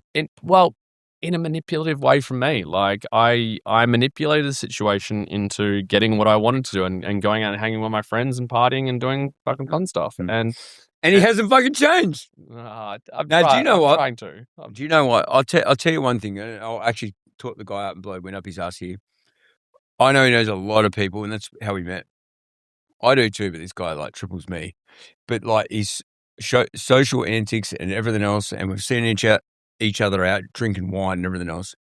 I tell you what, once in front of me. He's always with people. There's always good rapport. Whether I see you out with people or it's later, hey, I was with Tyler the other night. Like, we just spoke today and Levi was here. Yeah, Levi had done my first podcast with Dave Clare. Yeah, I was out with him on Tuesday. We went to the movies with a group of us. It was fun. But, like, it's always got hot chicks, which, you know, everyone kind of knows is similar circles, but always good rapport and always good response. You say that, that's great. I'm telling you. I have an unhealthy... attachment's not the word. I have a coping mechanism when it comes to alcohol. Let's talk about it. You did. Yeah, he wanted to talk about this, and I love it. Do you know why? Because I'll relate, right? Like, yeah, I have a mechanism that just calms me down. I'll work my ass off, and then I need to be social, and I'll work my ass off, and I need to be social, and it kind of like the alcohol, like coffee in the morning for me. It kicks me. It's not the caffeine. It kicks my mind into a bit of a habit. It's a habit, and it kicks my mind. Placebo. Yep. Whereas alcohol is the same on the reverse. It kicks my mind to social. Whereas when I'm good, when I'm fine, I'm fun, and I don't need to be the center of attention. I'm not like an ego center of attention, but I am a bit of a class clown in the fact that I want people to be entertained.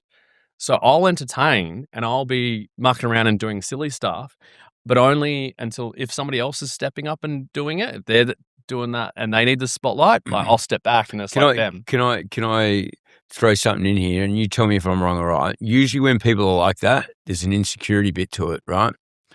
And it might not be at the moment, but once again, we go back a step.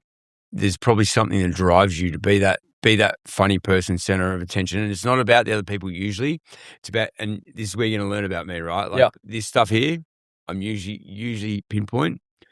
Now, you're right. I know what it is. Yeah. So continue. But you know what? You do it so fucking well, though. You don't go out there with ego, and you don't go, No, it's not. I got to be the clown. You make fun of people, or anything. Like Mm. you have the rapport with people that I know, and I'm sure you don't please everyone because we all don't. And if you were pleasing everyone, you got a bigger problem. Like, do you do you? Yeah. I said that to you the other night when I video message. That's what you call it.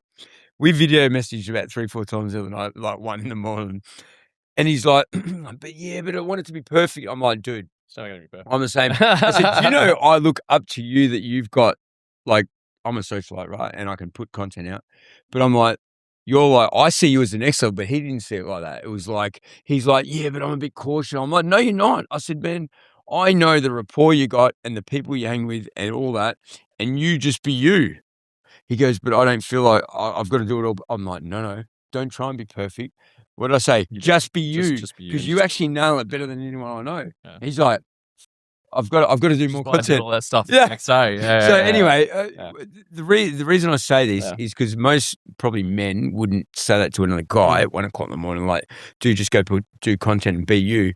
But it's fucking true though. It's authentic. It's like, dude, I look at you and I'm like, because I'm a bit of a black sheep and I'm not fucking friends with everyone, but I got a lot of friends, but it's like, I'm navigating that bit as well. I'm like, do I do content? Do I not? It took me 3 years to do this fucking podcast. And do you know, I got this guy message me go, I didn't ask him. He's like, I need to get on a podcast. Like, we were talking. Like when someone like him goes, I need to get on a podcast, like, and like, it's a bit of a mutual thing. I've been asked by a few people now, but I think this is a different. I've actually got it lately by about 3-4 people. Yeah, because I was like, I like the content. I like the journey component rather than a specific around. It's not about a topic or around this or around that. And I think I've got a lot that makes me up. And not in contrast, but in connection to what you were saying around that connection component. I know that the way I behave comes from probably the lack of boundaries when I was between that 10 and 18. So go back to that combo. And yeah, so revert back to that. I'm quite sure that by me being able to manipulate and do my own thing and have fun with my friends, there was something that was going on that was showing I'm not worthy to like my mum or my dad. Like, yeah, they loved me. I knew that, but maybe I wasn't important enough to have boundaries or to give more time or to things like that. And I don't think it's a logical thing. Subconscious. It's not conscious. I was exactly going because I know logically, I know that's not true. But I subconsciously what's in here subconsciously because it was embedded when you were between 0 and 10. So you know Neil deGrasse Tyson, obviously you'd know who he is. Who's that? Astrophysicist. Oh yeah, he's fucking genius, yep. like incredible. Yep. And I saw a podcast with him and a psychologist, like a clinical psychologist, and both of them agreed there is no science behind free will. Free will is not a thing because of our mind. Because of your energy, your makeup, the things that are around you, actually directs you in a way that anything that happens to you at that particular time that's what's going to happen because that's the only way that your energy could respond to that interaction. This is a clinical psychologist and Neil deGrasse Tyson, astrophysicist, who have agreed that there's no scientific proof of free will, and in fact, it's the reverse. So that's where I love the spiritual side of things. Like I do tarot and stuff like that. Yeah, like I fucking love. I'm really tarot. getting into the spiritual thing. Actually, energy. It's just more energy. than I've let on. I've got into it a lot. And do you know what? I think me and you are probably going to have another one of these. We'll do a fucking tarot session, and then we'll. I think we need another. And I've said that. I said that to Mo and a couple others. I'm like, I don't want it just to be like we do a podcast and then we leave and it's transactional. I'm like, if right now we need to do another one in like 4 weeks, like, Yeah, let's not get into do it because reconnect, 'cause we touched that's on what it's about. Yeah, There's yeah. no rule book. There's no, hey, I've had you on. Yeah. It's done. And you know what's interesting that we're talking about this, because I did think, and I told you this beforehand, I thought more of my ex-wife was going to come up, more of some of the negative things that have happened in my life. But honestly, like the way that the conversations flowed, and they're pivotal points, and they're stuff that I really hold strongly to. But I don't think that they're issues for me. Like if we had this conversation 2 years ago, oh my God, I probably wouldn't have shut up at it. I probably, because it was fresh and it was there, and I'm still I'm not interested in the next step yet. I think there's still an in Right between. now, I'm right here and right now, and I don't want to have a family. I don't want to have kids. I don't want to do all that. But then, yeah. And the thing that we spoke about before, like I definitely need to move abroad again. Like I've lived in Japan for a year when I was 19, ski, rafting guide and ski instructor, following in my dad's footsteps a little bit. Lived in stuff around the East Coast, lived in the Gold Coast for a year, went and just partied there, got it out of my system. Never in the Gold Coast. Came back, ended up house and land with momentum, this and that. And I'm just really, really lucky that the energy that I'm projecting and the social components that I'm projecting has enabled me to learn. And I'm a fucking sponge, man. Like I will listen, I'll take on. And a lot of people don't think I take that much on, but yeah, it's definitely, I'm taking all of it in, and I'm definitely focusing on how I can have my legacy. And legacy's freaking funny that you say that, because that was, where you do your vision statement and board and shit like that. That was one of my things. It's about leaving a legacy. It's about leaving more for the next generation, more for the people around you. And why? No, but why? Oh, and why? Why is a legacy a big piece? Let's go back to 10-year-old. I don't.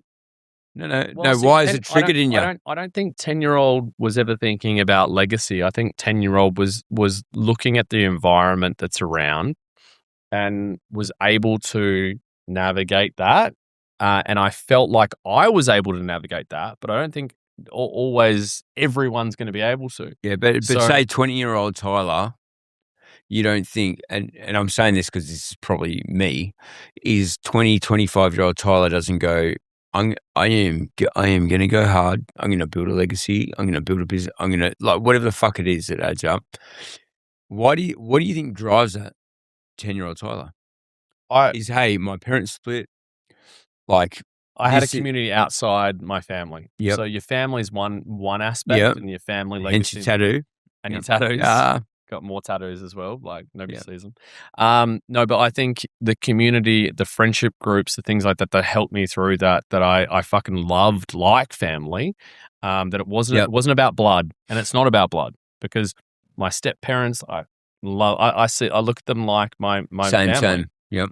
And so I think it's the community that's around you that you want to support and connect to. And it definitely started from 10-year-old Tyler when he was, it would have like the football groups, the hockey groups, the sporting groups, those kind of things.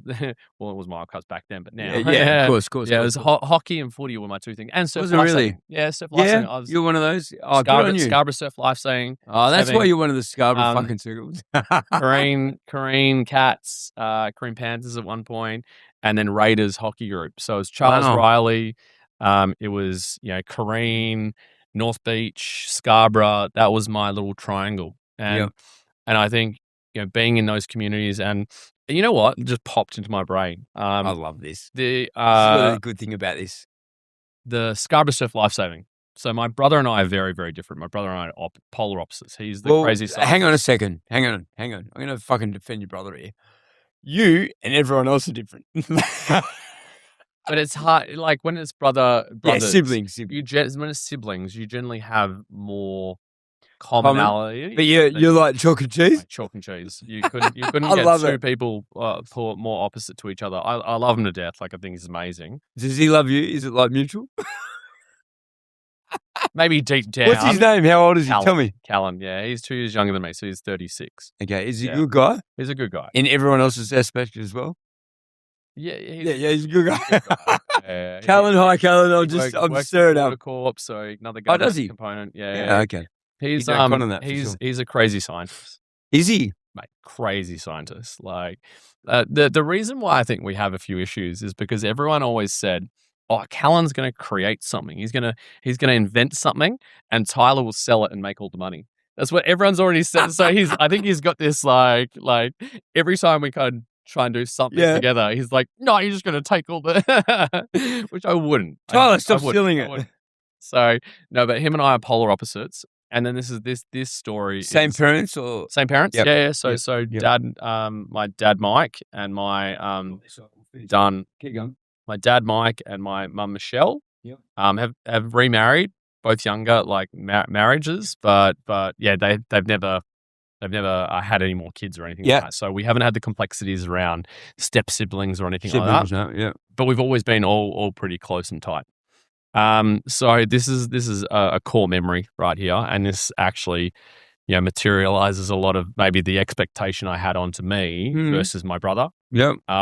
So I remember it was a stormy freaking day at Scarborough Surf Lifesaving, and there was probably 30 kids. The seas were like crazy high, like pretty hectic.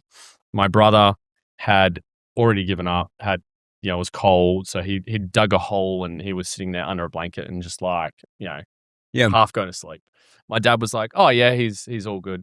But to me, he was like, "You have to do this. You have to do this. This is what you have to do." Like his expectations of me and what I was capable of versus my brother, maybe physically at that time, because my brother was a bit smaller, a bit ganglier. Now he's a climber, so he's like power to weight ratio. Yeah, it's insane. So. Yeah. Hang on. Why do you think? Why do I think like that? Because you always get told he was a small fucking non-strength. Yeah, and then now he's like, mate, he's a beast. Well, he's not a beast. He's just power to weight ratio is good. So he was always the climber. I was always a swimmer and paddler. So you kind of got those two offsets where they're different body types, they're different mentalities. Yep. So anyway, yeah. So he's in there. He's tucked up, all nice and warm, and then I'm and I left half of the story out.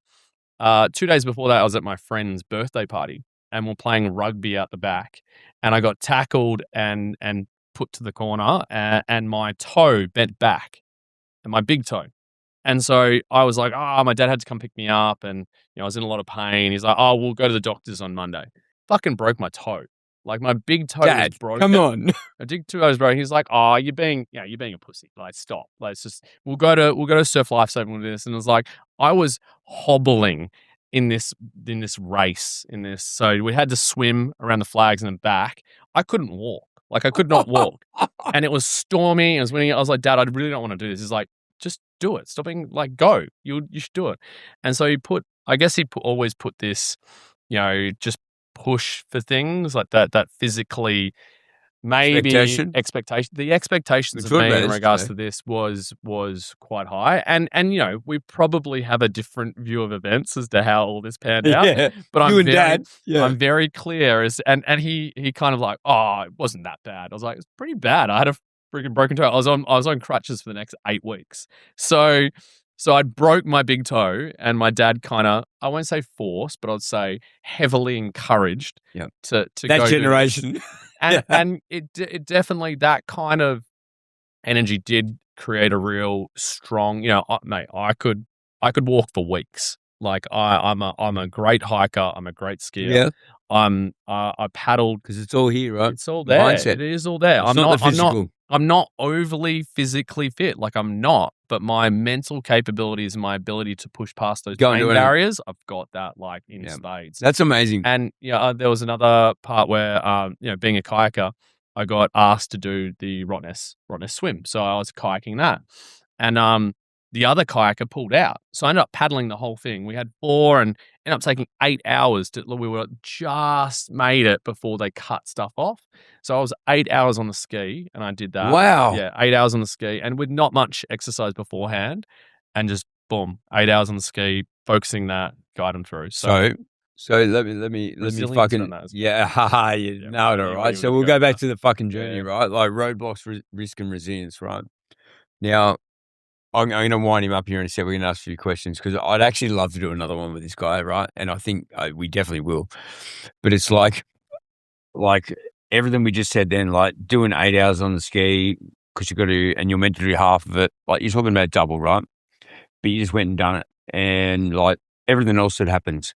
Now, why did all that happen? Is it because in the moment, or is it because when he was 10 and he had no choice, and you do the resilience, and it embeds in your head, and you're like, it's okay, it all works out in the end anyway, and I'll do it because I can. And it's actually not physical. Our mind stops way before our physical does. Yeah, 100%. And it's not always the case, but like just talking earlier about your stuff, and like I just keep reflecting on mine. Like I'm telling you now, the reason I stay up till 3 a.m, 7 nights a week, and I haven't done it for a long time. It's not sympathy. It's like, but I've done it this week. It's like I fucking get off on it. Yeah, I agree. And the achievement, Yeah. like you would have been when that guy cancelled, instead of going, oh fuck, I've got to do it. You'd have been like, all right, when I end this, I've just done 8 hours. Yeah, and he cancelled, and we're meant to be 2. there was no like, concept of that. There was a negative concept of time. I was like, oh, just. But what entrenches that mindset of I'm going to do it different to everyone else, or do something that most people can't do? And I've always said that I love doing stuff that most people can't do, right? And no judgment. I don't see anything as a can't do it. Yeah.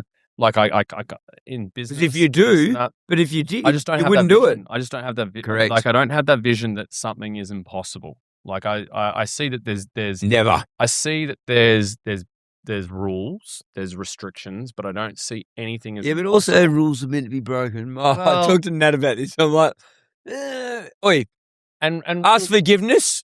Not for permission. Rules doesn't have to be like a cold hard, rule around something. There's a grey area. Guidelines that you work. Ask for permission. Yeah. And anyway, like let's fucking tie it up because I think me and you are going to go have a drink. Yeah. Catch up probably after this more than we ever have. But I think the couple of points are I always ask, and you've already touched on it, is who do we bring on next? Who's 2 names that come to mind now that we've chatted? Yeah. And it'd be good if you can think of someone. And what'd you get out of today? Because it fucking flowed. Like I knew it was going to flow. I didn't know it was going to go in that direction. I thought there was going to be a whole other things that kind of come up. So that was fascinating. For my political side of things, I definitely think Stuart Albury. I think from a guest, get him on. We touched on it, but then we didn't finish that part of the conversation. I genuinely think he's a Labor guy. Yep. He got thrown into the deep end a little bit with the whole, and he's Scarborough boy. So, so I just think he has a lot to offer, and I think he's in, and if you want to learn about politics, I'll learn. He's in that sphere.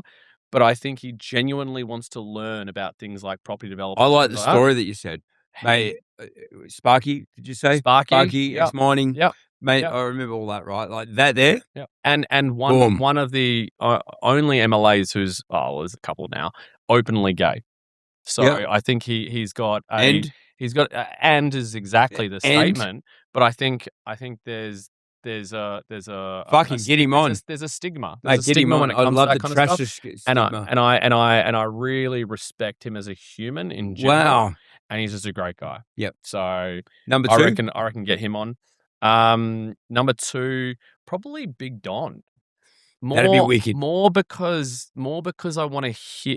He's a chatterbox, so he would talk. He'd go down well. He would talk off, and more because I want to hear how, and because we haven't caught up since he actually got into office. More as this is local and state government stuff. More that I want to hear about his transition between. Fuck you, City of Bayswater. Versus being behind the scenes and now having to deal and navigate with the politics around it. I'm fascinated around that. I got a few. Obviously, there's a couple of people that are affiliated with him now that promote a lot, and I'm close friends with them. I don't know, but main fighters. Is that what you're talking about? Yeah, mate. But I'm not. He's great. I don't know a lot about it, but it'd be wicked. It'd be good. You should see. He's got lots of levels. He's got lots of layers around that. I love all the different people. So we've got through the city of through Bayswater community stuff. We've got a pantry, Future Bayswater. Yep. And so he's helped donate a lot of stuff How to the good. pantry, and yeah, it's really good. So my feeling is he's a great guy, whether perception, everything, opinion. But mate, I'd fucking love to. I think his heart's in the right place. Yeah. I think How he good. skated around a few things before, but I think his heart's in the right place, and I think he's a good guy. So yeah, you should have him on, and then maybe like a side quest. Go Dino, just to pick apart. He'll be on some point. We'll drag him on. Dino's just a fascinating character, man. Like he's one of those unsung heroes that people don't. That's the feeling I get too. Yeah. Like so he's not in the public eye. He's not around there, but I think. But has the community and the support and the legacy, like the few things that we talked about. He has a great legacy. 100%. Unbelievable. Yeah. All right. And what was the other? What did you get out of today? I got a fair bit about. Maybe you kept coming back to the 10-year-old me like a lot, and I was not expecting that. And I think my mum's birthday is this weekend, so shout out to my mum. Happy birthday, Mum! Birthday, Michelle. So it's actually going to her house tomorrow, staying over there. Helped them out a lot with the house that they're living at the moment. Yep. So we've done some stuff there, and I think it's really making me look at my childhood a little bit more. Like I already had looked at it. Yeah, I know. I think I'm a few steps past where I was previously when I was looking at that, and when I was dealing with family and business and connection to there. And I just want to shout out to my family, because how good they have, and you're right in saying that both the positive and negative have created who I am today. Yep. And I think they laid the foundations. I think they laid the groundwork. They didn't traumatize me. No. I don't have any trauma. Right. They've created different mechanisms of reacting in certain ways. And I'm really proud of who they are now, who we've grown to be together, and that they are just an incredible family. And man, like I know, I reckon there's a little bit of like what I've learned about you recently is there's a little bit in there that you're self-judging yourself a bit, and it's like I'm hypercritical of myself more than I'm about to. And we all are, right? But I think there's a little bit in there you're starting to question a bit of stuff. Maybe it's part of the moving away thing and all that. And I'm kind of calling you out here because obviously we're on camera. Do it. But the reason I say that is we all do that. Yeah.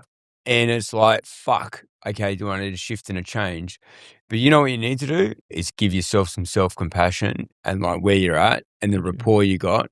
Because trust me, no matter how fucking like how much I say good you are, you're always going to have that negative side, especially when you're self-critical. But like there's people out there that struggle here. And there's no comparison, but it's like, mate, you're in politics. I couldn't fucking do it. You're doing property, one of the hardest fucking things. It's a yo-yo, right? You speak very highly of your parents. You're self-aware. Like when we met earlier, properly outside this, instant self-awareness. Like 99% of people can't do that. They'll walk in and go, the other day though, but this is happening because, mate, fucking without a doubt. Thank you. And we sat here and I could nearly say anything and do anything, and there's not one thing you've gone that's not coming on. So give yourself some fucking credit, right? Thank Big you, time. And it all happens for you, not to you, like without a fucking doubt. So yeah, do that. Thank you. Cool with that? Well, yeah. All right. Cheers, brother. Good work. That was killer. But we will, I reckon, me and this guy will probably get it on the next month or two again. I'd like to do it when I have more of an understanding around my next move, like my Singapore move. Yes. We didn't touch on that. We didn't. You know what? But let's touch on it later. I honestly think that's a big, because that's still in the back of my brain. Whereas everything I'm doing here, I'm just starting to wind up the next year. Yep. The next year is I'm still progressing some property things, but I'm also winding up to then do a big move. And I'm cutting myself off as a tax resident. I'm cutting myself off as living here, as all these other things. And it does come down to a lot of the shit that's going on politically, because I don't trust the government here and now. Like I don't trust that. That's a really good combo. I don't trust it. Like I don't trust that what we are today is going to be something where in 10 years' time. And Okay. I'm looking at I'll tell you what 20, we'll do. 30 years. Like, Tell that's you what it. we do. We've gone, it's probably 2 hours now, right? I Probably tell you what we're easy, gonna do. yeah. Every time I talk to someone, there's always one or two topics. Yeah. There's like a side topic. Yeah. There's like, we're going to come back at. I could get every person that's been on, and there's always one or two topics, right? Yeah. So what I'm going to do, and it might end up being a 30 to 45 minute, but I'm going to call it something, and we're going to come back on one or two topics. So it's not going to be about Tyler Wood. No. It's going to be about the topic. And you know what we should because do? you've just nailed it. We should do it's it. gold. We should do it like it's 2 or 3 of us that have some kind of conversation. Yep. That was almost like a panel event kind of thing. No problem. Whatever you want, mate. There is no rule book. There's a few people that I know in that sphere. Yep. Let's do it. Mate, because we'll figure it out. mate, this you know what would be interesting? Like you doing something with Stuart Albury or something like that, and then bringing them in some kind of other capacity where it's like you got local government, you got state government, you got industry, and then navigating on. You know who else? Oh, Dean Smith.